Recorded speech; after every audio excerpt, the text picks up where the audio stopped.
Stock market ಅಲ್ಲಿ ಕಡಿಮೆ ಟೈಮಲ್ಲಿ ಜಾಸ್ತಿ ಪ್ರಾಫಿಟ್ ಮಾಡುವಂತ ಏಕೈಕ ಸ್ಟ್ರಾಟಜಿ ಯಾವುದು ಅಂತ ಗೊತ್ತಿಲ್ಲ ಅಂದ್ರೆ ಈ ವಿಡಿಯೋ ನಿಮಗೋಸ್ಕರ. ನಿಮ್ಮ ಸ್ಟಾಕ್ ಮಾರ್ಕೆಟ್ ಜರ್ನಿಯ ಪಾರ್ಟ್ 12 ಇದಾಗಿದೆ.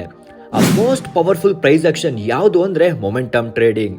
ಇದು ಹೇಗಿರುತ್ತೆ ಅಂದ್ರೆ ಜಸ್ಟ್ ಲೈಕ್ ಸೈಡ್ ವೇಸ್ ಇರುತ್ತೆ. ಆ ಮೇಲೆ ಇರೋ ರೆಸಿಸ್ಟೆನ್ಸ್ ಇರುತ್ತಲ್ಲ, ಅದನ್ನ ಬ್ರೇಕ್ ಮಾಡಿದ್ರೆ ಅದನ್ನ ಬ್ರೇಕ್ಔಟ್ ಅಂತಾರೆ. ಬ್ರೇಕಪ್ ಅಲ್ಲ ಗುರು. ಮತ್ತೆ ಅದು ಬ್ರೇಕ್ಔಟ್ ಆದ್ಮೇಲೆ ಅದೇ ರೆಸಿಸ್ಟೆನ್ಸ್ಗೆ ಟಚ್ ಆದ್ರೆ ರೀಟೆಸ್ಟ್ ಅಂತಾರೆ. ಆ ಪಾಯಿಂಟ್ ಅಲ್ಲಿ ಏನಾದ್ರೂ ನಿಮಗೆ ಸ್ಟ್ರಾಂಗ್ ಬುಲ್ಲಿಶ್ ಕ್ಯಾಂಡಲ್ ಸಿಕ್ತು ಅಂದ್ರೆ ಮಾತ್ರ ನಿಮ್ ಪ್ಯಾಂಟ್ ಜೋಬ್ ಫುಲ್ ದುಡ್ಡಿರುತ್ತೆ, ಬರ್ದಿಟ್ಕೊಳ್ಳಿ. ಯಾಕಂದ್ರೆ 30-50 ದಿನದಲ್ಲಿ ಕಡಿಮೆ ಅಂದ್ರೂ 15-30% ರಿಟರ್ನ್ ಸಿಗುತ್ತೆ. ನಾವು ಸ್ಟಾಕ್ ಮಾರ್ಕೆಟ್ ಅಲ್ಲಿ ಎಕ್ಸ್ಪೆಕ್ಟ್ ಮಾಡಿರೋ ಇಯರ್ಲಿ ರಿಟರ್ನ್ ಏನು ಅಂದ್ರೆ ಜಸ್ಟ್ 12-15%. ಬಟ್ ಅದು ನಮಗೆ 30-50 ದಿನದಲ್ಲೇ ಸಿಗ್ತಿದೆ. ಅದರಲ್ಲೇ ಗೊತ್ತಾಗುತ್ತೆ ಎಷ್ಟು ಪವರ್ಫುಲ್ ಅಂತ. ಇದನ್ನ ನಮ್ಮ ಲೈಫಿಗೆ ರಿಲೇಟಬಲ್ ಮಾಡಿದ್ರೆ ಈ ಸೈಡ್ ವೇಸ್ ಒಂಥರ ರ್ಯಾಟ್ ರೇಸ್ ಇದ್ದಂಗೆ. ಈ ರ್ಯಾಟ್ ರೇಸ್ ಅಲ್ಲಿ ಧೈರ್ಯ ಮಾಡಿ ಆಚೆ ಬಂದ್ರೆ ಮಾತ್ರ ನಿಮ್ ಲೈಫ್